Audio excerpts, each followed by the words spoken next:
Hi friends, it's your girl Becca Sarah. I hope you're doing amazing. I'm doing fine. So today I am doing a review, but not any ordinary review.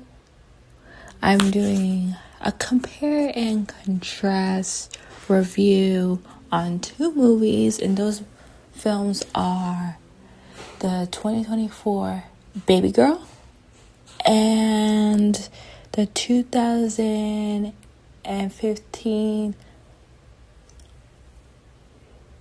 saga of 50 Shades of Grey.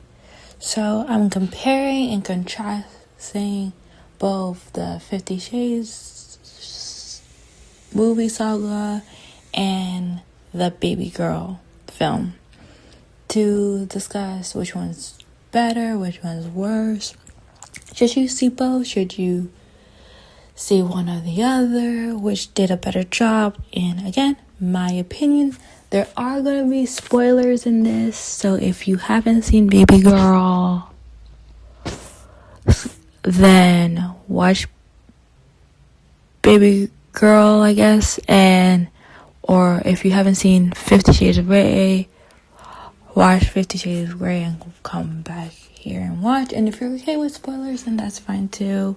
I am going to in the description say either you should or should not see either movie. So if one of them you wanted to see and in my opinion I'm like, no, you should pass it, then you can go ahead and listen to this podcast.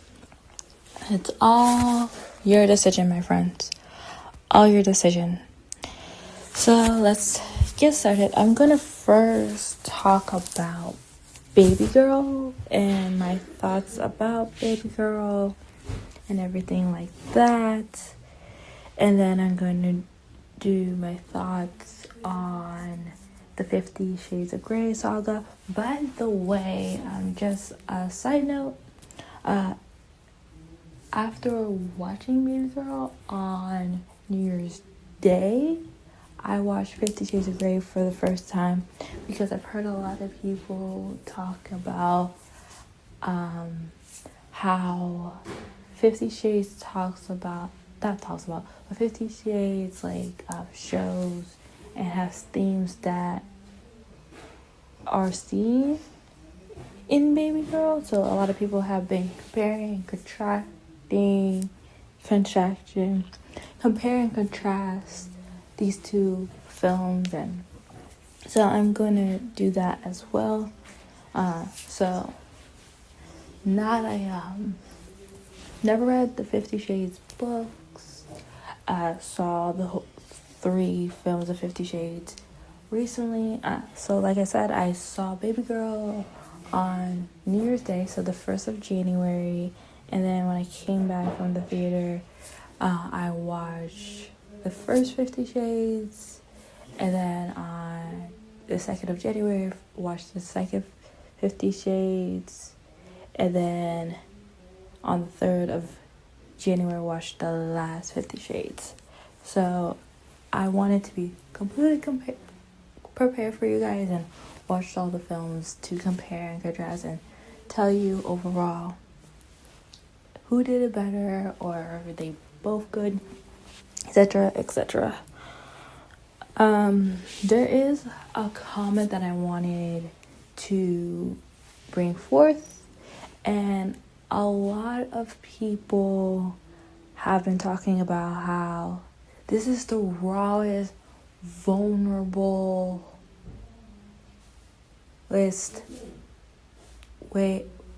way we saw Nicole Kidman. Like, this is the most vulnerable and raw we've seen Nicole Kidman. And to be honest, I agree and I disagree at the same time. And I'm going to explain to you why. I think it's very vulnerable when you as an actress or actor have to, be naked on camera. Like, that's very vulnerable. You're having a lot of people judge your body, having to judge how your boobs look, how your vagina looks, how your butt looks, how even if you're a guy and you show your penis, how your penis looks. Like, that's a very, very vulnerable place to be. And I give her props for doing that. So, to be honest with you, I give her props in general of Nicole doing that. Like, we see her completely naked in this movie, so I give her props for that. I also give props to Dakota Johnson, who played Anastasia Steele, Anna, in 50 Shades 2, because she as well, we see her completely naked. So anyone that has to be completely nude in a movie or a TV show, I give them props for their confidence that they're okay, or they have to be okay, or they put themselves in the mindset that they're okay with, like, not only like the cast and the crew seeing them naked, but like literally a zillion people seeing it. Because not just only like when the movie comes out, people will see you naked. It's forever. Whenever they're gonna watch that movie, they see you naked. So I give props to these women for doing that. No matter how old you are, young, old, I give you props for all the women out there. Majority women, because women in general get scrutinized over everything. So I give them props anytime they have to be completely naked in a rated R movie. I give props to the men that have to be naked in movies too, but they don't get as much judged on by their body as women. So that's why I'm saying I give more props to Nicole Kidman and Dakota Johnson for being completely naked. Another point that I'm like, yeah, she was being raw and vulnerable, was Nicole being able to, and again, I'm going to say Dakota as well, being able to have sex or receiving pleasure or pleasuring themselves, etc., etc. Any sexual experience on camera as well, because that's also vulnerable to do that, and people can judge that as well. So props to these two women for doing that as well. So this is where I am like, yes, Nicole Kidman was vulnerable and raw while doing this film. Other than that, I don't think she was vulnerable and raw. So I would say, like, the two points that I brought up, she was vulnerable and raw, and we haven't seen her in such a role prior. But other than that, like, seeing the full movie, I don't think she was vulnerable and raw. But maybe the critics and the people that said that were talking about the two topics that I just mentioned, and if they were talking about those two, then I'm like, yeah, then yeah, she was. So I am going to pretty much, during this recap, when I get to the part that I'm spoiling, I'm going to say spoiler alert. And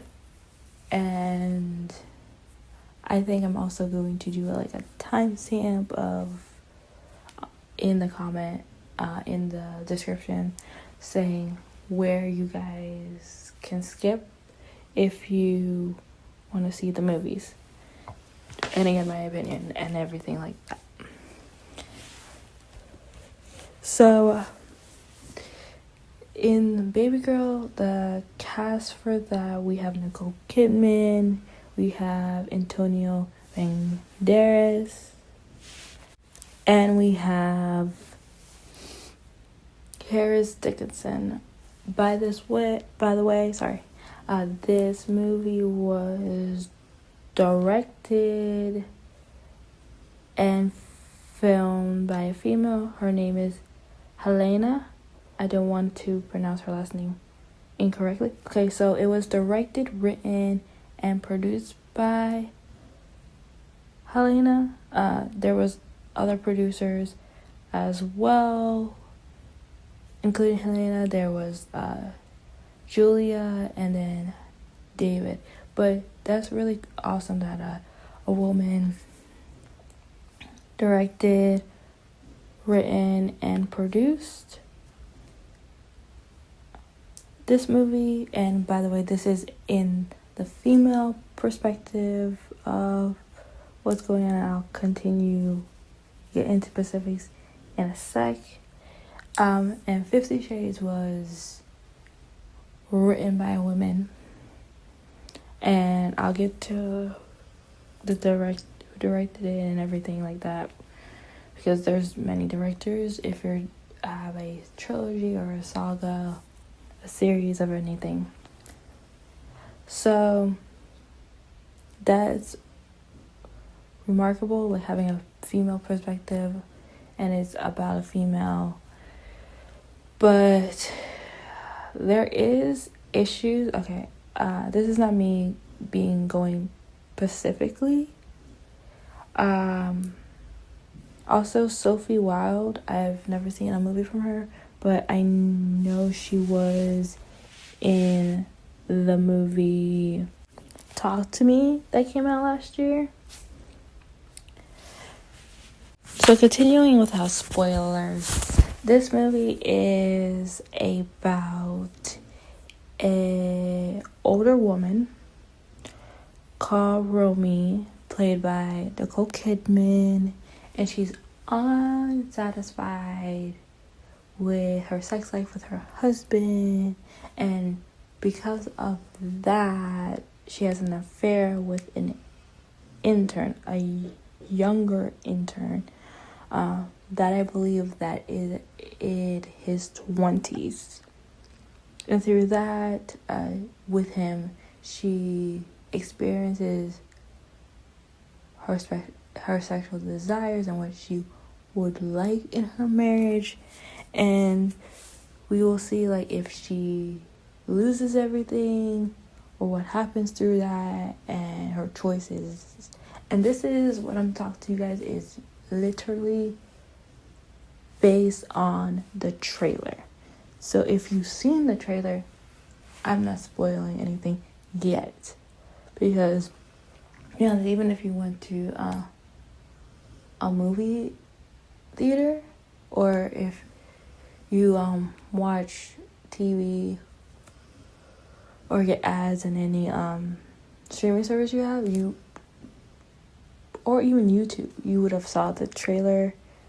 It's not very like explicit what that trailer was, that was on this trailer. So I'm not spoiling anything. If you've seen the trailer, this is what I'm telling you right now is what was on the movie trailer. So I haven't spoiled anything yet. Okay, so now, for anyone that doesn't want spoilers, I'm warning you now. Spoiler, I am going to be spoiling the movie right now. Alright, so let's get to the beginning of Baby Girl. So the beginning of Baby Girl, you get the like normal like, this is an A24 movie, and you hear moaning, and we're like, oh, okay, we're starting this off. Okay, I knew ahead of time what I was getting into, what kind of movie this was, so I was fine with it. And then what we see is that Romy, who is played by Nicole Kidman, and her husband is Antonio Banderas. They're having sex. He gets off. He's pleasured. She is not. She leaves the room, goes to another room, puts on some porn, and then pleasures herself while watching the porn. We don't know what kind of things she's into, but we can tell that she's not happy with her sex life with her husband. But at the same time, like a couple scenes later, we see that her husband adores her. Literally, absolutely adores her. Kisses her. Says he loves her. Like, treats her like a queen. Literally treats her like a queen. Like how every girl wants to be treated and deserves to be treated. So we see that she has like a perfect husband. He might not, probably because he doesn't know that he hasn't satisfied her sexually, but every other aspect, what we see as a viewer is like a definition of a perfect husband. He cares about her, asks her how she feels, how's her day, wants to go out with her, like perfect husband. And for me, like watching this right now, watching it, not now, but like watching it, I was like, oh, good husband. I'm like, you know what, you can fix that. Just talk to him, because I feel like he doesn't, what I'm seeing is, he doesn't seem like an abusive husband or controlling husband. Like, it looks like a very healthy marriage. I'm like, just talk to him, being like, by the way, I don't like when you do this. And I feel like he would be like, okay, and then change it. But of course, then we wouldn't have a movie. But you know, I felt like this was like something that could be fixed just by watching the movie. I'm like, for me, I feel like your relationship can be fixed easily. Just talk to each other. So let's get into Romy, how she is, because again, this movie is in her view, in her perspective. A lot of times in these kinds of films, where we're more like sexy film, we're getting the perspective of the male. This is a new way of doing this, which is the perspective of a female, which is why I was like really excited to see it, and was like, oh, okay, we're gonna get the point of view of the woman. So let's talk about Romy for a second. So Romy, she is the CEO and founder of a technology company. So she's the head, she's the founder. She made this company right out of college. She's the face of it. She's one of the few founders and heads of a company, because usually companies are made, found, and CEO'd from men, like in the real world and in the movie. So that was very impressive. You go, girl. Boss moves. I will say, like, there is talking about her and her husband's relationship. I feel like she's way too much business oriented, and what I mean by that is, it's not bad to be business oriented. What I mean is, she's too much of that, meaning she's constantly on her phone, dealing with work, like, oh, is this da da da. She's always on work mode, and I feel like that can be a reason also that her marriage, in my perspective, cannot be working. She does not have a good work-life balance, in my opinion, because even there were times that her and her husband were talking and he was trying to have a conversation and he was like, can you put your phone down? Can you talk to me? Can you be present in the conversation? And she was like, oh, okay. Give me 5 minutes. Let me finish this email. And I know, like, from like seeing TV shows and other movies, and some people be like, okay, I give you like 5 seconds to, and they're joking, to finish the sentence, and then do a countdown, and then to be present. So I feel like, yeah, he probably isn't pleasing her in the bedroom, but I feel like also she's not giving him attention with the quality time that he has given her, because we see in the movie also, if we're gonna fast forward a bit, he does like being in the company of his wife.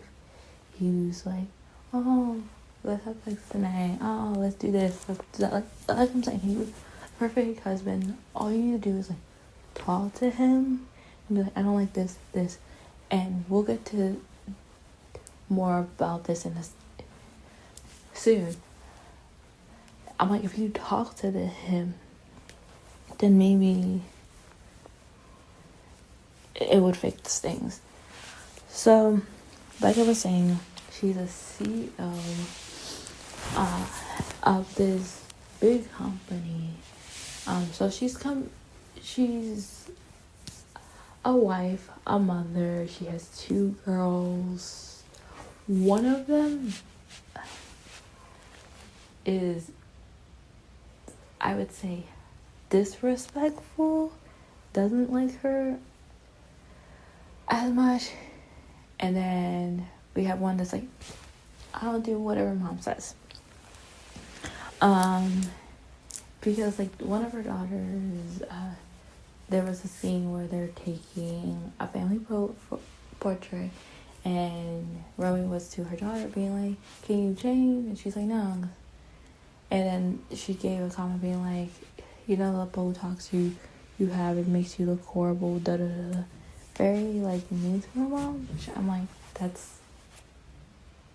why are you talking to your mom like that?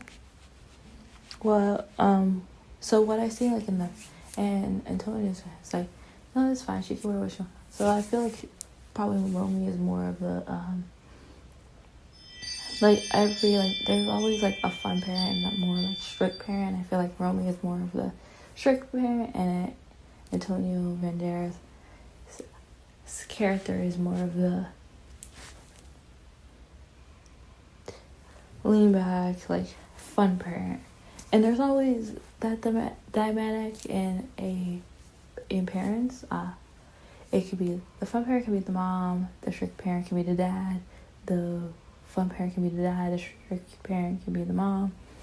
It always depends, but I could see Roma being the strict parent because, again, she is the CEO. She has a lot on plate. She has to make sure her company works well, etc., etc. So she is going to work. She gets out of her car. She's walking, and this is where she is about to meet Harris Dickinson's character. So she's walking to work. Someone either like their dog got too excited or ran out for the owner, wanted to say hi, da da da da da, and Harris Dickinson's character's like whistles, gives the dog a cookie, calm down. Dog probably was anxious or something. And Romy spots that And I was like, huh, interesting. Then she goes to work, does her meetings. So today, of all days, was a day when they're getting new interns to know more about the company. And surprisingly enough, Harris Dickinson's character is one of the new interns. And so every intern has to pick who they want to mentor, and he picks her. And to her, without her knowing, she was like, you can't pick me. I'm the boss. I'm the CEO. I don't have time. I'm on meetings after meetings after meetings. I don't have time. And he was like, you're on the list. And I'm like, this was to say who put me on the list. I don't have time. And she even talked to her assistant, who is played by Sophie Wilde. Like, how am I on the list? And I'm like, we thought like it would be a good idea for you to be on the list to make you seem more approachable. It's a good business plan for you to seem more approachable, and that's someone that everybody's scared to come up to. And so he goes for their first meeting. He was like, I have questions. Can you answer the question? And then she's like, okay, I don't have a lot of time for this. Like, I have 10 minutes. You have 10 minutes to ask the question, to ask me questions, and after that, I can't. I don't have time. So he asked, so what made you wanna start this company? And she was like, that's your question? You can literally Google it. You can Google why I did this, why did that, all that you can Google. That's your serious question? And he was like, well, you can't really trust the internet because a lot of people lie. Which is true, a lot of people lie about things on the internet. But like still, like I feel like I kind of agree with her in the fact that, like, you know, bring more engaging questions that you want to ask her, because this is not a job interview. This is more like to know more and to get intelligent. So she pretty much fast paced is like, so I went to Harvard, I did this, I saw that I'm very smart, I'm very into technology, and I wanted to help people better in this aspect. And then I went to this firm. I didn't like how they were treating employees. I wanted to do it differently. Started this company, and he brought up a question which I also thought was really disrespectful. And Romy did too, where he pretty much was like, so you love being in power and controlling people? And she was like, in that aspect, and she was like, no. And then he caused some and other like inappropriate questions, and she was like, no. And then he was like, oh wait, yeah, that was very inappropriate. And she was like, okay, the meeting's over, we're done. So she leaves, and he goes to kissing her, and she's like, back. She backs away, and then she ends up then like, oh, okay, a little bit intrigued. And we kind of see like the intrigue, she being intrigued when she saw him calm the dog down. And then she ends up kissing him and being like, oh, sorry, that was inappropriate. He's like, no, that was fine. And she does ask him a question about how'd you calm the dog down? And he's like, oh, I gave it a cookie. Do you want a cookie? And then she also talks to him about, well, like, he's young, she doesn't want to take advantage of him, and he's like, you have more to lose than I do, which is true. She does. He's like, I can, like, report you to HR, you would lose your job, you would lose your family, you would lose everything. And she's like, okay. And she basically leaves. And then, like, a couple days pass, and there's, like, the annual Christmas party. Like, a lot of companies do that. Like, they have a Christmas party, Christmas dinner, something for the holidays. And basically, you know, he's dancing, she's observing. She's not in the party, she's literally just observing her surrounding. He takes off his tie, he drops it, he leaves it there.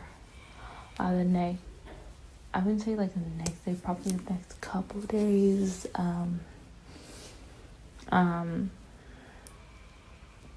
I would say housekeeping or custodial cleans up the mess. So it's probably the next day, but again, she's a workaholic. She comes to work all the time, which is like why I'm saying, like, I don't think she spends enough quality time with her husband. And she spots his tie. And she pretty much smells it. So we know that she's attracted to this intern for some reason.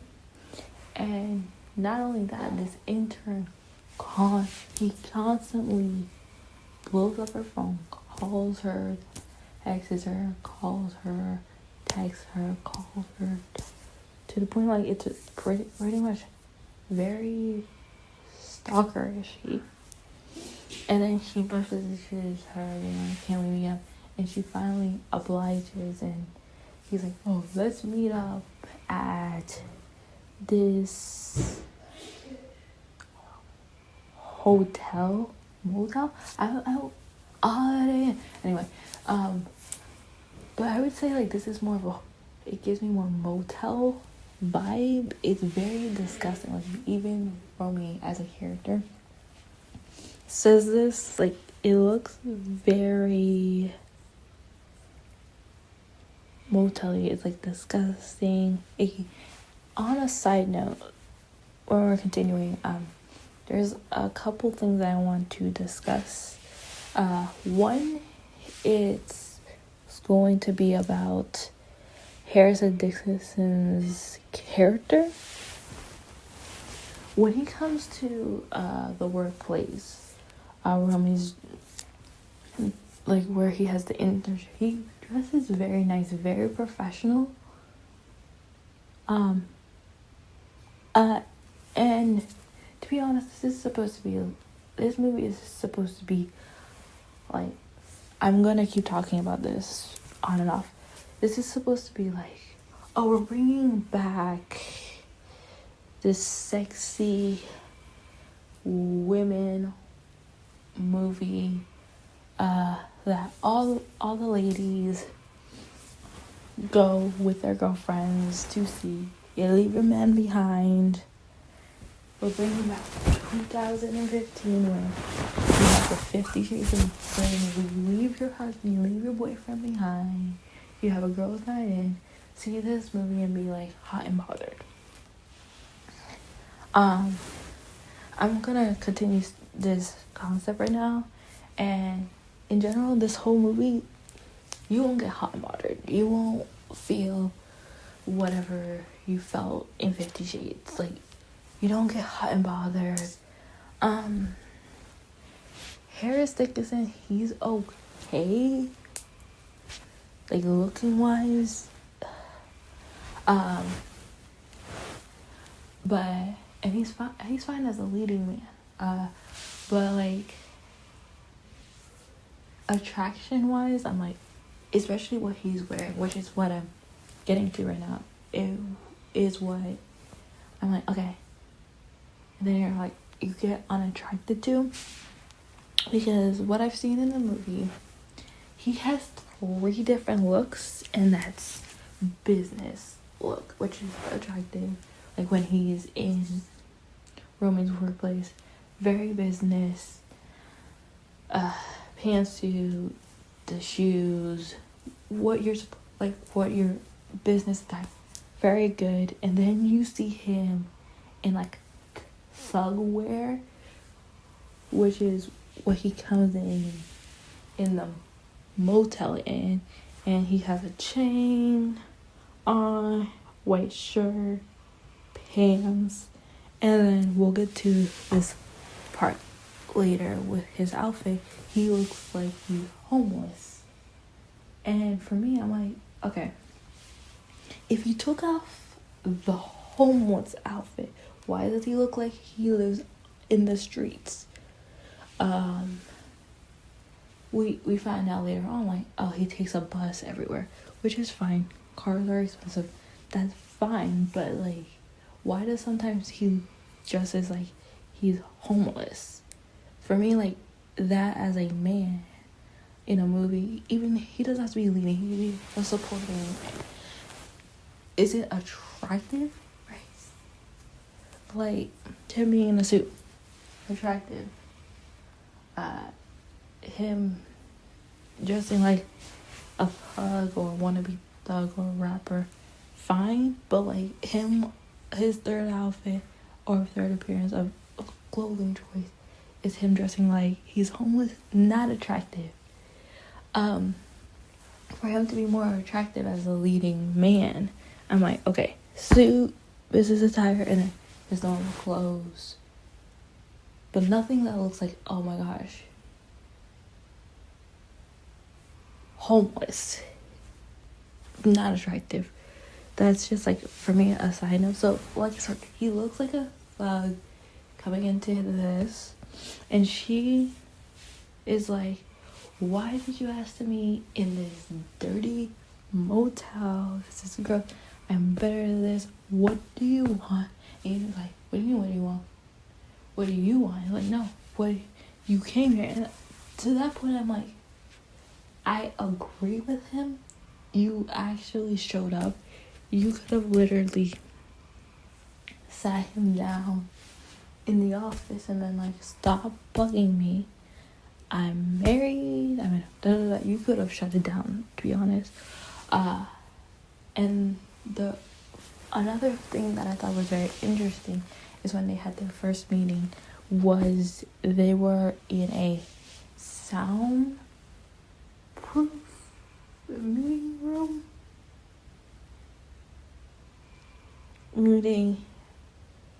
I don't think that meeting room has cameras either, meaning no one can hear what you're talking about in that meeting room. So it's very like, no one can hear you or anything, so whatever you say in there, no one else can hear. Which I'm like, that's very convenient that you would pick that room at a other room. So continuing off with that, she was like, you're being inappropriate, you're bugging me too much, or this and then doing that, which is all valid, which is all true. But he also gives a point like, you want this as well? And she's like, no, I don't. No, I don't. No, I don't. No, I don't. And he's like, you want to be controlled. Which I'm like, wow, he's really good at knowing people. He's like, oh, I see you. You are in control of this big company. You control every aspect in your life. You're the CEO, founder of this company, you taking out, but in your sex life, you want to get controlled because you're controlled by everything else. So I'm like, oh, that you're very intuitive of that. And he pretty much is like a dom. If you're talking about in the BDSM community, he's like dom-ish, kinda. I don't know. It's in the way he's like, oh, you're done. She's like, no. And I would feel like she's Romi's kind of like a little bit like bratty in some ways. If you're talking about that community, in a way of he's like, yeah, he's like, no. He's like, do you want to do this or not? And she's like, yeah, yes. And through him, he's like, what? She's trying to figure out what she wants, and at one point he's like, what do you want? And she's like, I don't know what I want, which is very confusing. I'm like, and I'll get to why that's confusing, but going backwards a little bit with Romy, and this is a point that I really hated about the movie. In the Christmas party, she and Sophie Wilde's character, and Sophie, like I said before, Sophie Wilde is her assistant.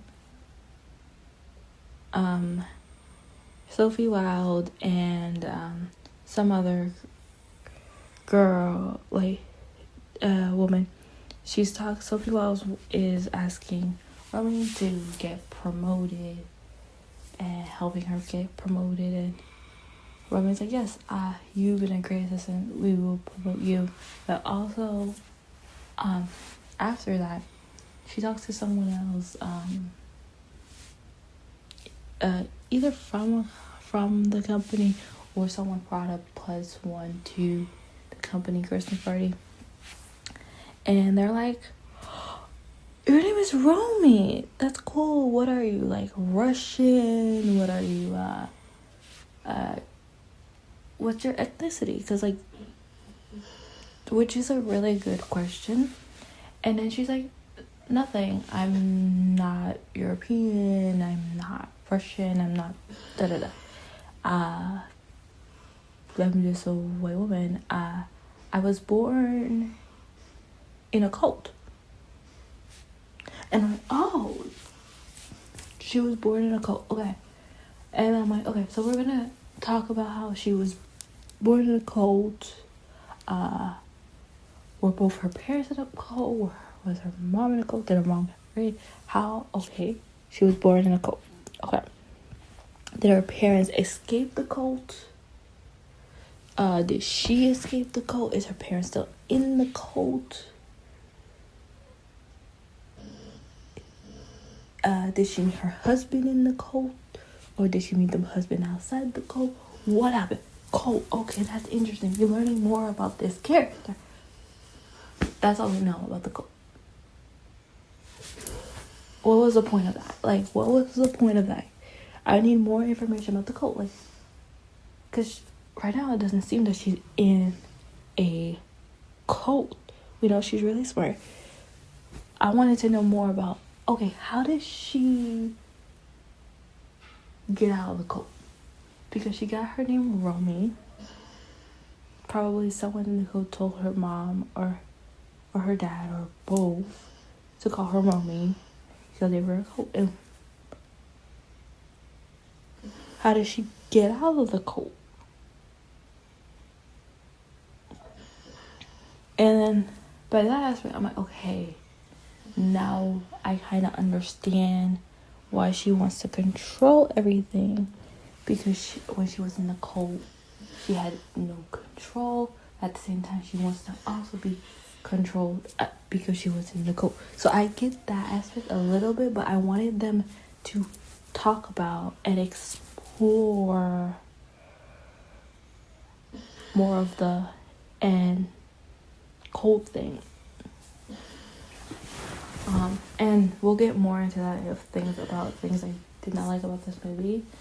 But at some point, Romy, like, again, she's having this affair with I don't know if his age specific, just because he's 21 years old. And then she experiences with him. There's a scene, she's having a business meeting. Going back to that, it is Sophie Wiley's character, Romy, and then another higher up black woman in Romy's company. And they're talking about Sophie Wilde's character moving up. And then randomly, again, because he's been stalking her as well, she gets a cup of milk. And she's like, did you order this? And then, like, oh, bring it back. And she's like, fine. And she drinks it. And when they leave, he passes her and is like, good girl. I'm like, what do you mean, good girl? Why are you giving her milk? And at that aspect, I'm like, okay, he's treating her like a child. And then also, I guess the word is like treating her as like a child / an animal. Because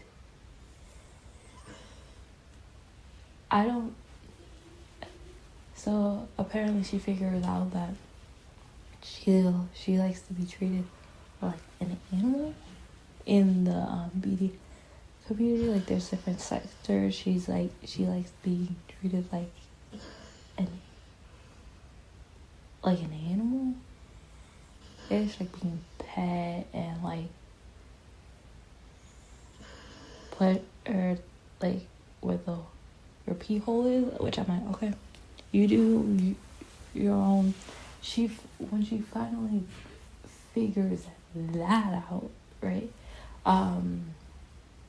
She tells her husband, being like, can we try this? And he's like, what's that? It's weird, no. So she didn't continue the affair. And then the dude was like, at one point, I was like, well, I don't want a relationship. And she's like, well, I didn't bring it up that I wanted a relationship. And then she like, and then it comes up that he continues to stalk her to a point that he goes to her house and has meets like her family, and he's like, oh, basically he's like, oh, you forgot your laptop at work. Sophie gave me your address, drop it. And she was like, that's extremely inappropriate. Why are you at my house? That's invading privacy. So rude. You don't just come into my house. And she ends it. And he still continues to like not respect her boundaries. Continuously, and she is still unsatisfied in her marriage to the point that like she blows up on Antonio Banderas and like, I've never been satisfied with you sexually. I have not. I have pleasure with you having sex. I have orgasm with you having sex. I haven't anything. You only having pleasures. We've been together 20 years. I haven't. And then even to the point that he was like, you want to play? She's like, no. Or he doesn't like, he's like, baby. And she literally was like, stop, don't touch me. and pushes him away to the point I'm like, you didn't do anything. You literally didn't do nothing to you. And why are you yelling? He just asked you, you know, if you wanted, and you were like, no, don't touch me. Girl, I don't get why you literally like screamed at him. I was like completely shocked, but I'm like, he did nothing to you. Why are you yelling at him? He has done nothing wrong to get you to yell at him at all. And then the next day, he was like, so last night when you told me you have not been sexually pleasured in our sex life, is that true? She lies, and then it's like, no, I'm just overwhelmed with work, and it's been him, and I was just taking it out on you.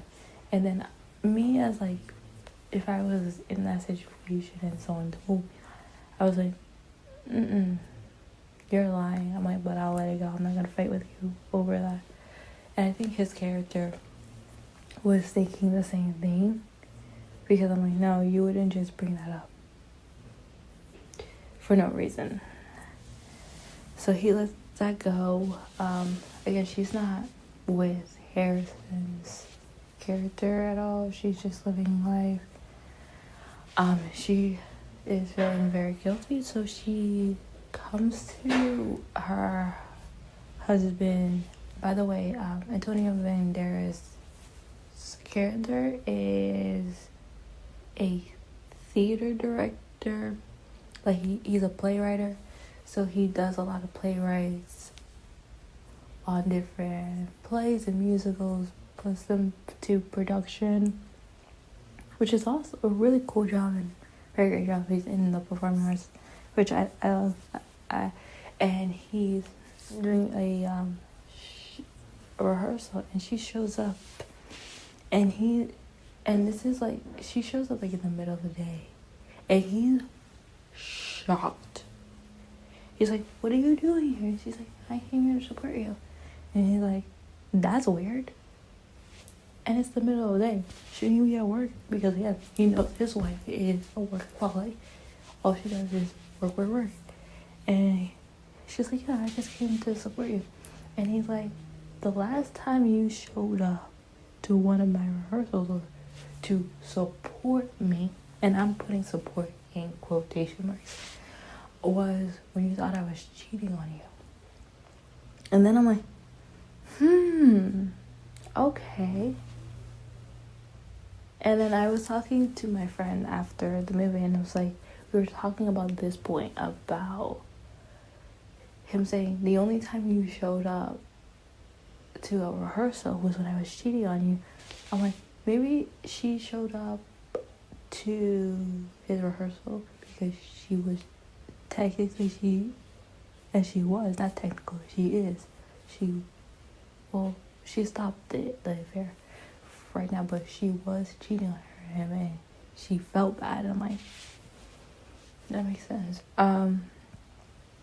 So then after that, he does have an opening of the show. She goes to it. She goes backstage and says congrats to everybody for going. Congrats to everyone that was in the show. They did great. They did perfect. But I didn't mean to say congrats to everyone that was going. She said congrats to everyone that was part of the show. So the cast, the crew, even her. She's like, it was great. You did a good job. And then she's like, I have to go. I have something at work that I have to do. And he was like, what do you mean you have to go? There's something at work you have to do. Today's my opening night. We were supposed to celebrate after this. Why are you leaving? Like this way. She's like, I'm sorry, I have to go to do something for work. And then me at that point, I'm like, okay, you're gonna go call Harrison scared there because you're not getting bleeds or something. And I'm like, girl, you can't just spend the opening night with husband and celebrate his success. Come on now. Even if it wasn't Harrison, and you were having an affair, I feel like she would still be doing it. Would have been actual work. And I'm like, girl, just one night, come on, celebrate your husband. He's been very supportive of you and you being a CEO. So, like, why not just celebrate with him for that night? I feel like that was very selfish of Romy to be doing. So the next scene, we see her at work. So she was at work, but she sent a message for them to meet up the next day. So the next day they end up going to a club, and she gets high on drugs. A little side note here. So one of her daughters is gay and is cheating on her girlfriend with someone else. And I think that's also what makes Romy be like, oh, cheat on her husband, being like, oh, her daughter's not feeling fulfilled in our relationship, so I can do the same. And I'm like, no, cheating is wrong in any capacity. You shouldn't be cheating. And to be honest, I don't know how old your daughter is. She's probably a teenager, right? You should be like, no, you shouldn't be cheating on her. You're violating trust and stuff. But anyway, she has spent some more time with Harrison's character.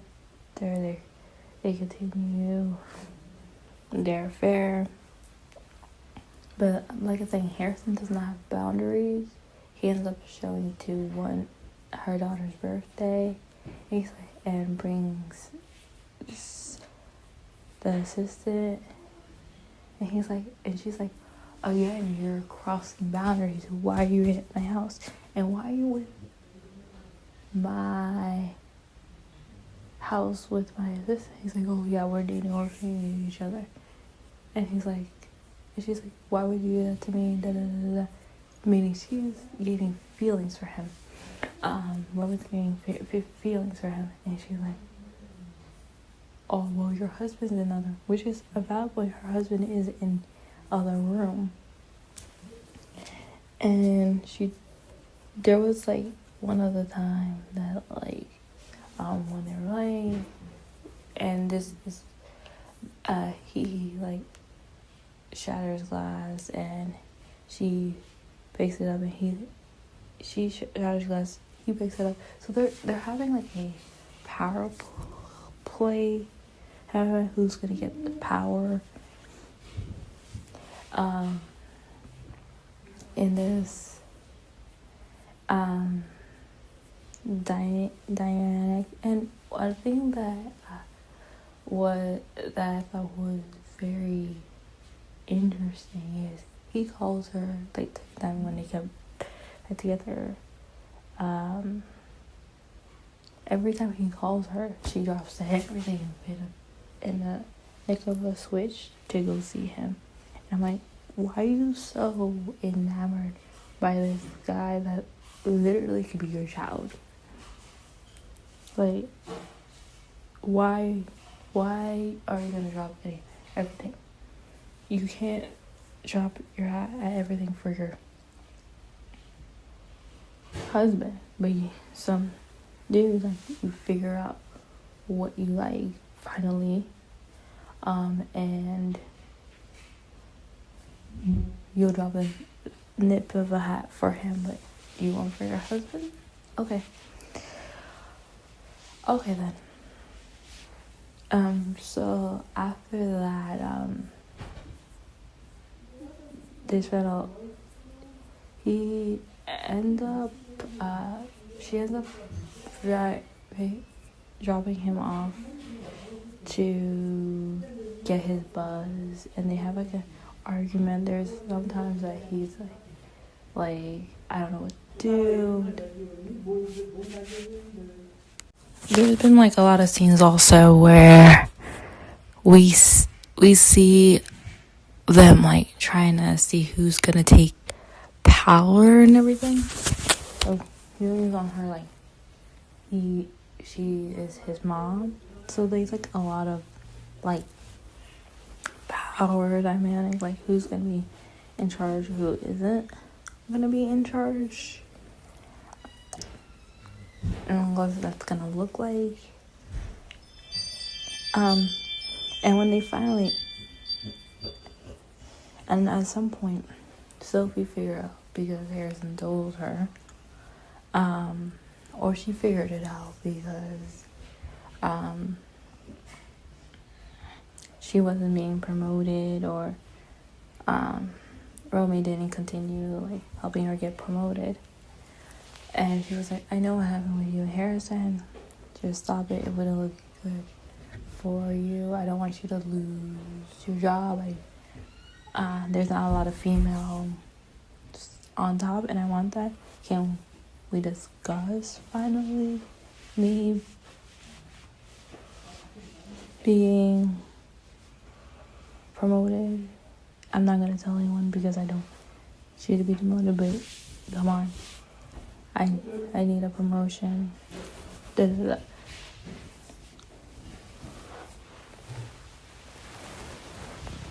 So at that point, Romy finally feels really guilty. This point of the movie is very confusing. She's talking to her husband, and she's like, since I was little, and this is the part where I was like, okay, we're finally going to talk about the whole thing. When I was little,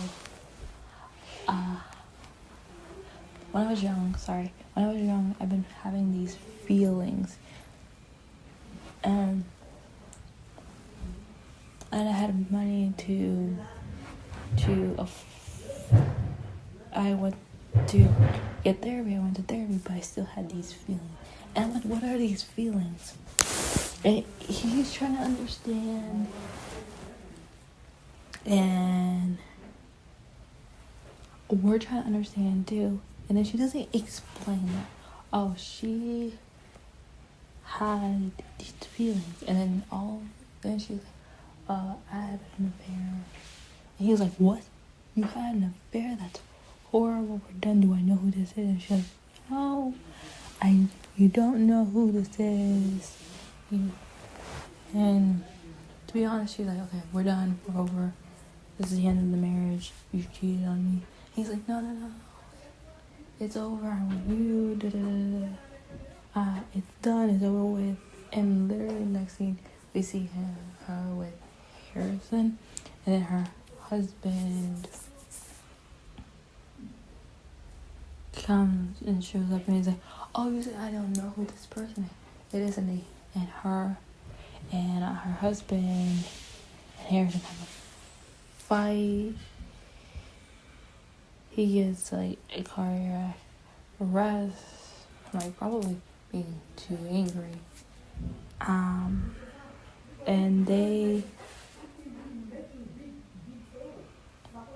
end up fighting.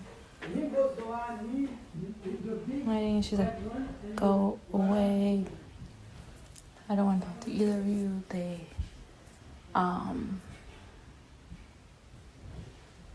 stop talking. She stops talking to Harrison. She reconciles with her husband, and that's pretty much it. Harrison gets resigned somewhere, and the other person working for her, who's a man, would be like, oh, what happened with Harrison? Did something happen with you too? if something happened with you too, maybe I can get a promotion and then I'll be quiet. She's like, I'm not scared of you. So we also fast forward, her husband's finally willing to try to please her, and is okay with like trying her sexual desire. And then we get a picture of Harrison, which I'm like, okay, so you still like this dude, and a dog, and I feel like she's the dog, and she's imagining her as a dog, and Harrison pleasing her and petting her. Okay, and that's the movie. I'm not kink. I would never kink or shame. Sorry, not share. I would never kink shame anyone. We all have our kinks, what we like, what we don't like. And if that's you in the like I said, BDSM family, you're into like being treated like a dog and you get pleasured by someone pleasuring where you pee or pee hole, I believe. Because at some point I was like, where was it? And someone had to explain to me where it was. What, but whatever. Then that's you. You do you. You're in a respectful, committed relationship and there's no you do you. I have no issue with it. But for me, would I watch Baby Girl again? No. Do I think Baby Girl was good? No.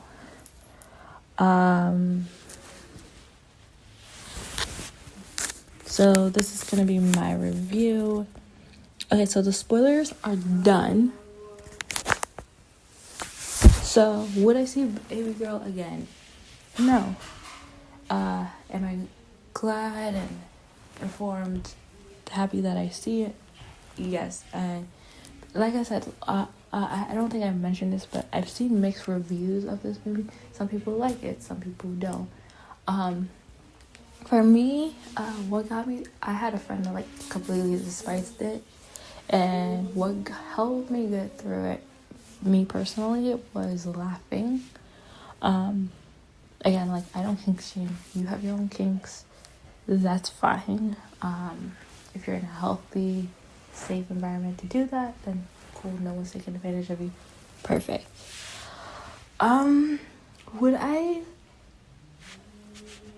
literally say put this as at par 50 Shades? No. I think from someone like, I watched this movie, discussed it, I was like, okay, let me watch 50 Shades of Grey, let me see how it is and what I think about it.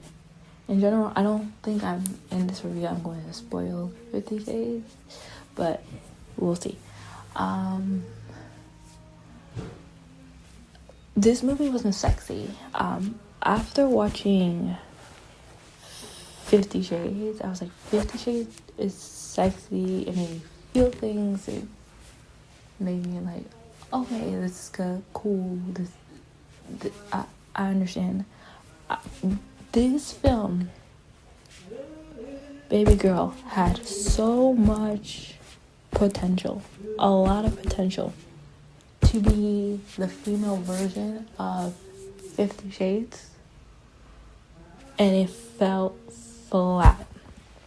There were a lot of missing plot points in the storytelling, and I'm very disappointed in that. We could have learned more about her being in the cult. I hated that, like, she didn't know what she wanted. And to be honest, I had to get explained, like, what she actually wanted. Because I didn't even at the end of the movie, I didn't know what she wanted. And the only thing I understood was when she saw Harrison's character, and then we saw a dog, she was thinking about Harrison still, even though she's with her husband, and she was seeing herself as a dog. That's all I got. Like, I feel like, and to be honest, another thing I hated was she was like, I'm interested in something. To her husband, she was trying to communicate to her husband what she liked, what she didn't like. And she didn't even... she was trying to explain to her husband, like, what she was into. Like, before she said that she had an affair, like, I was into this, trying to get therapy for this. I was thinking this was wrong. And I'm like, okay, I'm okay with, like, okay, you don't explain it to your husband, but can we as the audience understand what's happening? Or can you tell your husband? Because this is a big plot. Because I don't even know what you're into. So, which makes me as the audience member confused. And I've seen a lot of comments being like, this makes no sense. Her husband is Antonio Banderas. Who would cheat on Antonio Banderas? And I'm like, that's a really good point, because he's good looking. But I don't think that's what we should get out of that. I don't think it's like, you can have a hot husband that treats you like crap. You can have a hot husband that treats you great. I think what the writer should have done, Helena should have done, is make the husband, doesn't matter if the husband's hot, not. If you're gonna use Antonio Banderas, have him be a horrible husband. And by a horrible husband, I mean hot and abusive. Because that makes it more sense why she would be cheating on him. Because if you have a husband, this perfect husband, the only thing wrong with him is he doesn't know how to please you, because you haven't explained it in continuous time. You have not explained it to him. She finally explains it to him. We don't see it, what she likes. We don't see it, or it's not even talked about. And he finally is willing to please you in that way.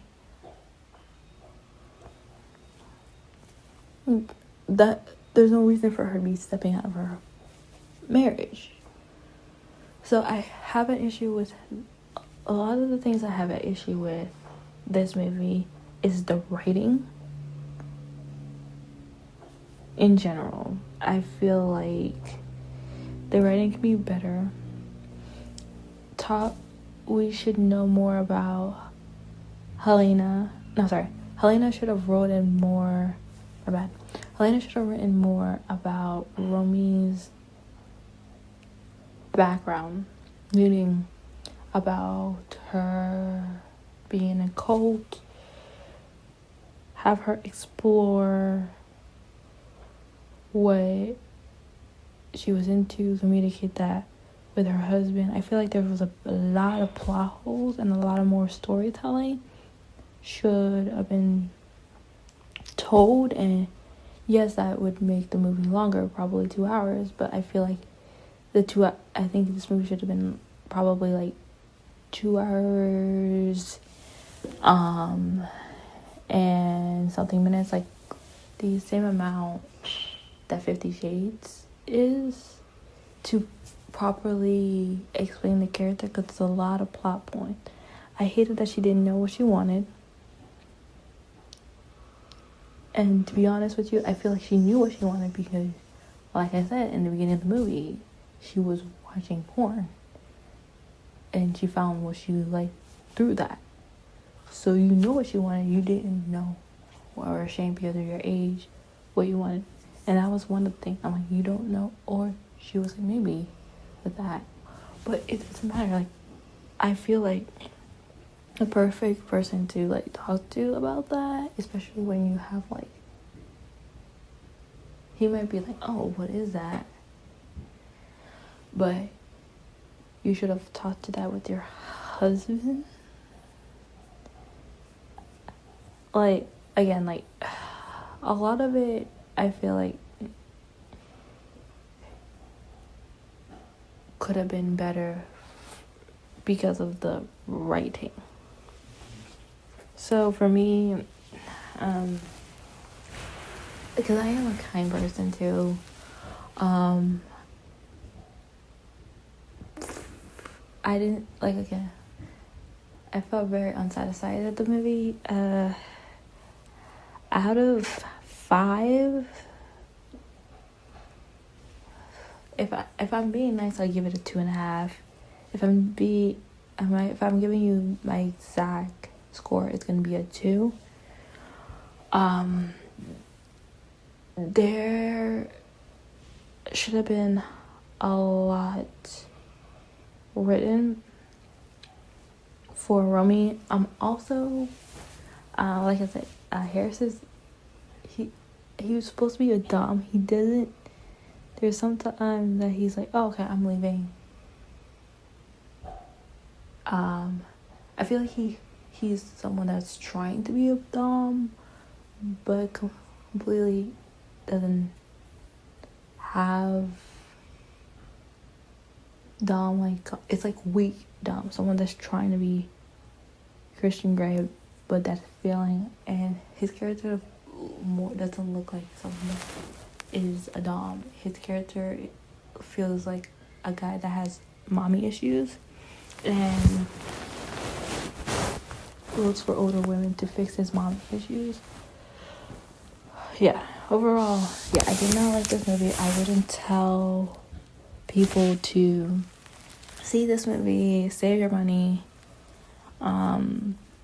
If you want to do a bad movie showing with your girlfriends, I would just wait until it comes out on Netflix or Hulu, if you have any of those streaming services, to watch it there when it comes out there, but don't spend your money on it.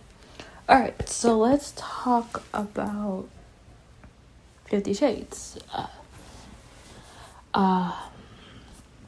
So I'm just gonna say off the bat, I loved 50 Shades way better. I felt something. I was like, overall, like, the performances and all the actors that were in it, for me, did a great job in general.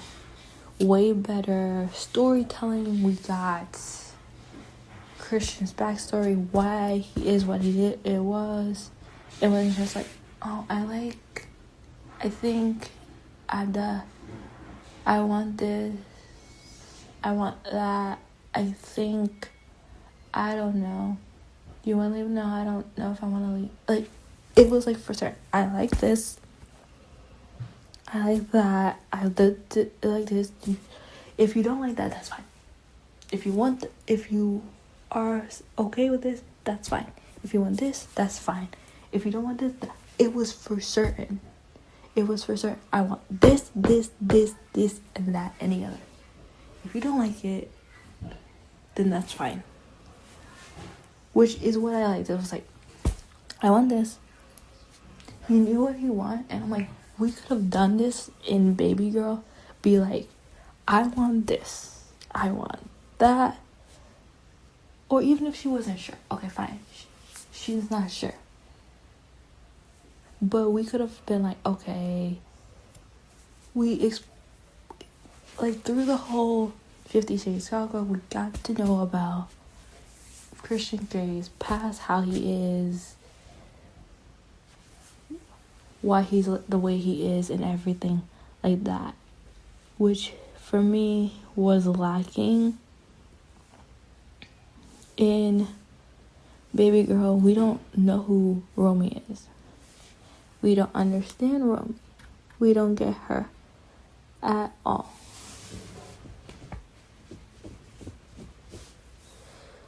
So 50 Shades was a Wattpad story turned into a book, turned into a movie. And like I said, it's an erotic romance book. And like I said, Baby Girl was supposed to be the 2024 erotic movie. It wasn't. I think it was a movie that, like, you know, I feel like it was just a romance movie. I don't think it was erotic at all. It wasn't sexy. This was sexy. And I'm going to say this. Baby Girl was made by a woman, Elena, and 50 Shades was also made by a woman, E.L. James. And I felt like E.L. James did a better job writing an erotic romance book that turned into a movie than Elena did. She did a better job. I think if they let E.L. James write Baby Girl and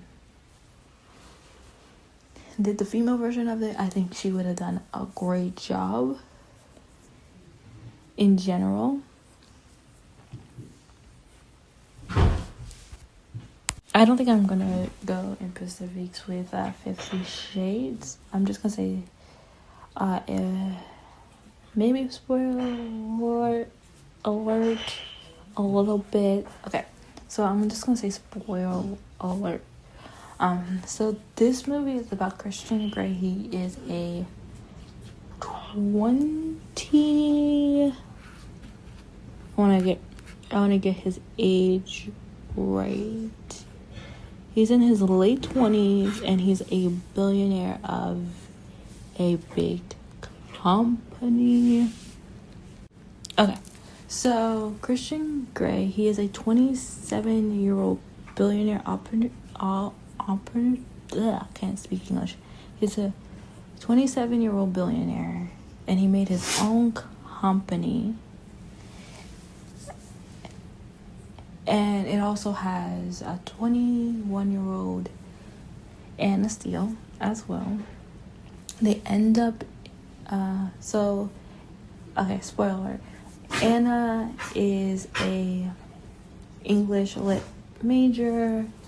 Her best friend Kate, she was supposed to interview Christian for a college newspaper at his alma mater, WSU, for their commencement. He was the one that's gonna do the commencement.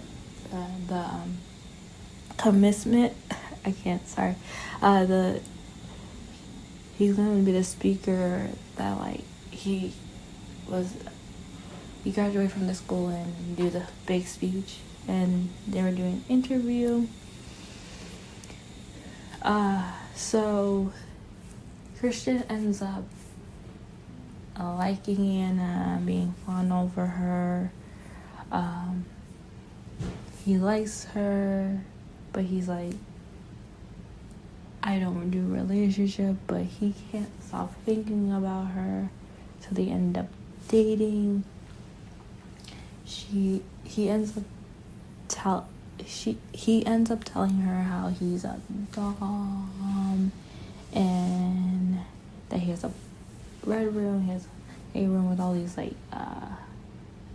BDSM things, and she's like taken aback a little bit, but she's intrigued, and they start a relationship. This is also like, I feel like Helena should have watched and studied this movie to like probably get more information about this topic, and this movie would have helped her out. For me in general, I'm like, it was a really erotic movie to watch. Very, like, how you're supposed to feel from a erotic movie, you feel it. In this one, you don't, in Baby Girl. All the first film, and I would say like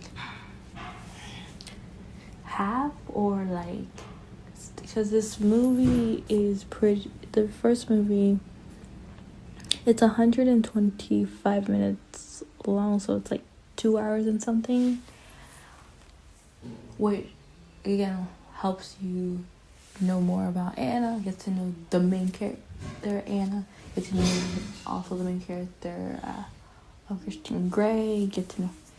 So we have a lot of dialogue and a lot of explanation, and you get to know the characters. And the first time they have sex, or in the movie, I would say like it's halfway or 3/4 of the movie in, so like you get a lot of more dialogue and knowing the character entirely, and like them talking and communicating before they have sex.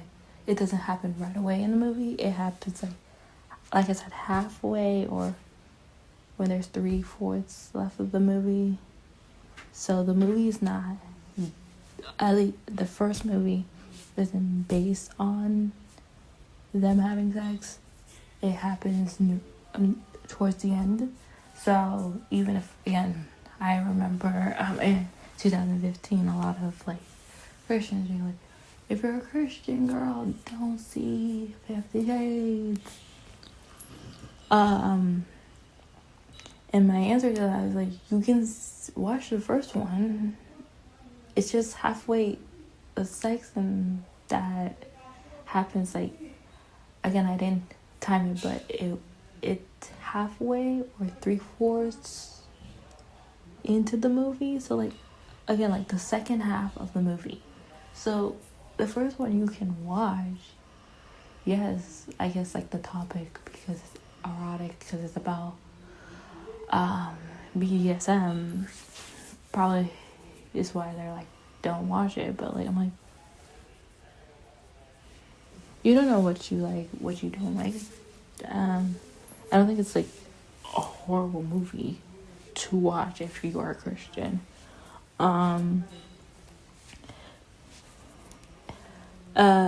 But for me in total, I was like, oh, okay. I feel like this movie like opens your eyes, like, oh, maybe I want to do this, maybe I want to do that, and explores things. I'm like, no, I don't want this, no, I don't. So I'm like, I feel like this would be a perfect movie if you're a person like, oh, you want to try something new in the bedroom, or you don't know what you want. You can use this movie to be like, oh, maybe I want to try this, maybe I want to try that, maybe not. So there was a part in the last end of the movie, again, this is still spoiling. Christian's mad at Anna, and going into the BDSM world, he is like a true dom. I would say like she is more brat, being like, no, I don't want to do this, no. Right. And he was like mad at her. I'm not gonna tell you what specific reason, but, and she's like, oh, he's like, oh, I want to punish you, and he takes, and she asked, okay, what's your extreme? And when she said that, I'm like, show me. She's like, show me your extreme. Like, what would be like a level 10 punishment? Like the extreme punishment, and show it to me. And I'm like, while watching this, I'm like, girl, why would you tell him to show you? I would say, tell me, because you don't know if you'll like that or be okay with that, and I'll get to why I'm saying that in a bit. So he does it, and the level 10 punishment is like, what I would say is abuse to anyone. And what I mean by that is, it's literally like he takes a belt and hits her in the butt with a belt. And that literally after he's done doing that, he's like, okay, we're done. She's like, we're done, we're over, don't talk to me, don't call me, peace. And to me, like, yeah, I know like in some cultures they do that with little kids, and I'm like, for me, I feel like that's abuse. That's not love. That's a horrible way of doing punishment. And okay, like, and this is why when me watching the movie, I was like, I would have told him to tell me, and like going to the second movie, she discusses that with with him, and she's like, I know I told you to show me that, but you look happy doing it, so you need more therapy with that. And he's like, yeah, I do. Why that you were okay with that kind of torture? Again, that has to, another spoiler alert, his mom was a heroin meth addict, and he Christian has cigarette or meth or some kind of like burns on him because of his mom. His mom died in front of him. He was in foster care. The parents that he has now adopted him from the foster care. So like he has a lot of trauma. But like I said, I was in the first movie, I was done. I was like, you're not gonna like spank me. I'm just putting myself in this, like, spank me either with your hand or with a belt or whatever object. If you're my partner, no. So that for me, I was like, okay, that's turned out. I would leave too. But to be honest, if I was in, I wouldn't even say show me. I would be like, tell me.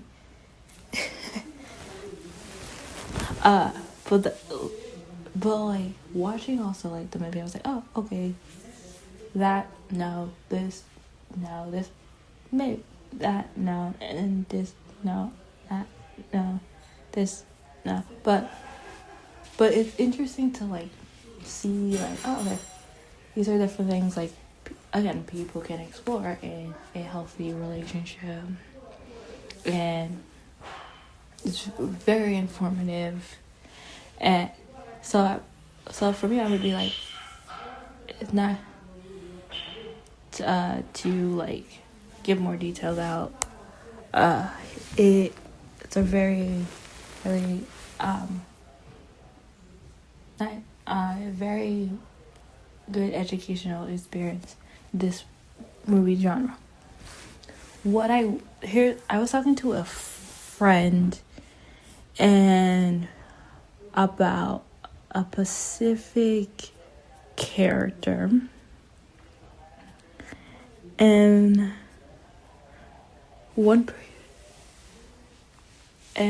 that was Christian Grey's mom has a best friend that put him into the BDSM community, and I agree with Anna in this part. And this has to do with Elena. So Elena is Christian's mom's best friend. And Christian's mom's name is Grace, by the way. And she is obsessed still to this day with Christian, and she's Christian's business partner. She put him in BDSM at a very young age. Pretty much what Anna says, and I agree with this, is pretty much she molested him, raped him. Again, like we said, like, he has trauma. Like, again, his birth mom was an addict, and when she was angry, took it all on him again. And then Elena took advantage of him. She was a dom and took a liking out of Christian, made him her sub at like 17 years old again. That's terrible, right?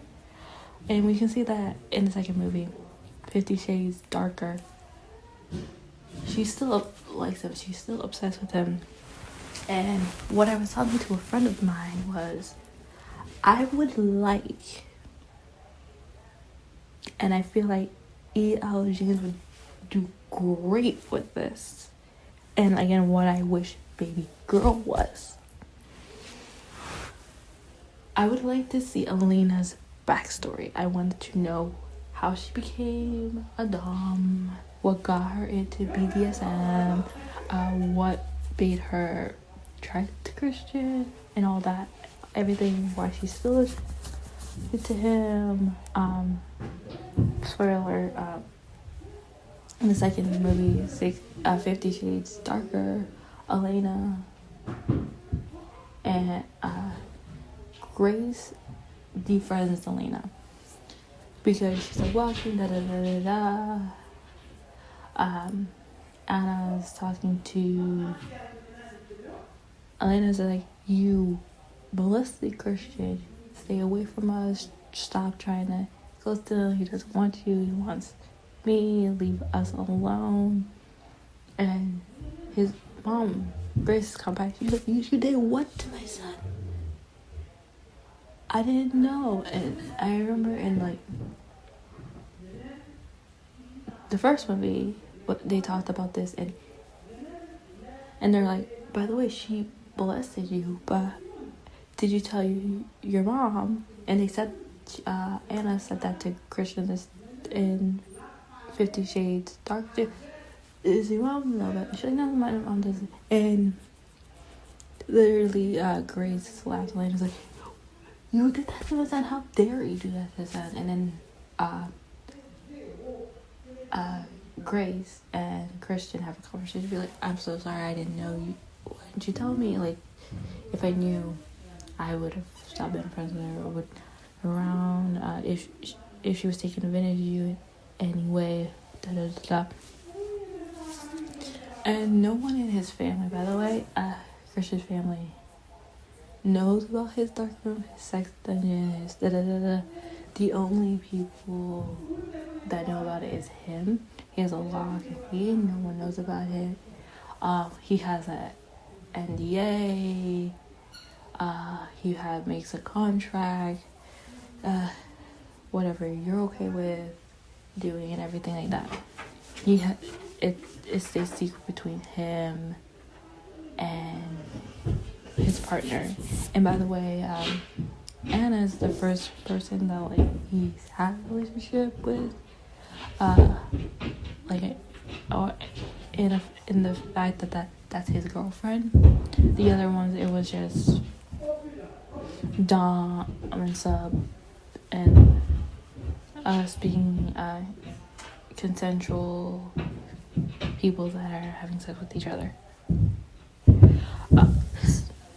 So, like I said, Anna was the only one to change him and to him to be in a relationship with, get married, that engaged to get married, and the last one, 50 Shades Freed, get married and have kids with, as well. But like I was saying, if in the future, if E.L. James decides to do another 50 Shades of Grey, please do one on Elena's backstory. I would like to see how she came into this. And by the way, like another like plus on the 50 Shades story. If you guys didn't know, Rita Ora is in this movie. If you're a Rita Ora fan, she is Mia Gray. She's Christian's sister. Just like a, here you guys go. And then in the last movie, like they do have like their hiccups and like normal couple. And what the first two movies, 50 Shades and 50 Shades Darker, like we see them have their up and down, like normal relationships. And then the only time that I've seen like really like, okay, this is a red flag from Christian was on the last movie, 50 Shades Freed, was they didn't plan this and she missed her birth control, Anna did, and they ended up getting pregnant. And they had a discussion before that they were gonna wait to have children. They wanted to have the first couple, which a lot of couples say, like, I want 1 or 2 years with you, just you and I, to like, you know, travel, just the two of us, and we'll have kids. She wasn't expected to be pregnant. She did to automatically be pregnant. She wasn't ready to. But Christian, from the news of her being pregnant, didn't take that well. Into like, not I wouldn't say like it wasn't abusive. They just got into a big fight, argument. He leaves, gets super drunk, comes out super late, I'm back super late, and is mad at her because she's pregnant. But they do resolve it eventually. But I feel like I really like Christian and Anna's relationship. They're very, very playful with each other. Everything they do is consensual. They also have a safe word. Like if she doesn't like something, she teaches him how to communicate and how healthy relationships are and how to treat people. So overall, watching the 50 Shades trilogy movie and watching Baby Girl, I would watch the 50 Shades trilogy movies again. I like them. I would do like a girls' night with about my other girlfriends to see them again, because I just watched it by myself. But I would never again watch Baby Girl.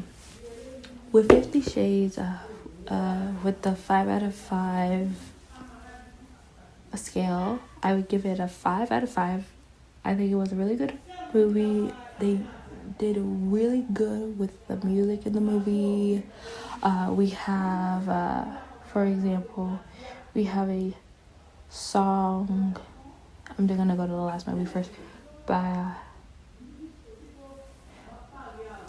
Rita Ora, and rest in peace to my love, because I'm a One Direction fan, Liam Payne.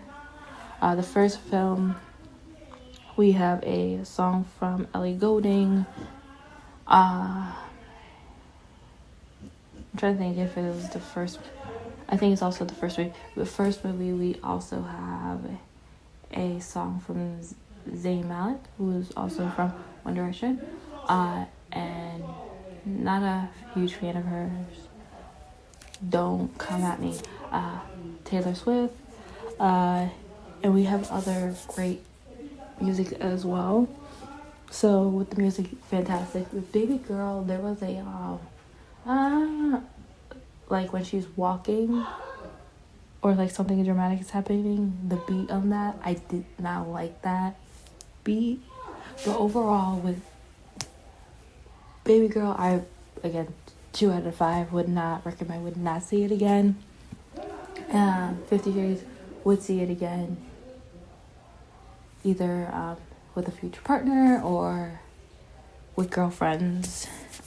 So that is my review, my compare and contrast. I kept you guys here long. This is a long one. I feel like last year I gave you guys 2 big long ones when I reviewed season 7 of Love is Blind and season 6 of Love Island USA. So I gave you an hour of those. A long podcast that you could eat and do your stuff with. This is another long one. I hope you guys have a great New Year's. I'll see you guys soon. Have a lovely day. Love you guys. Bye.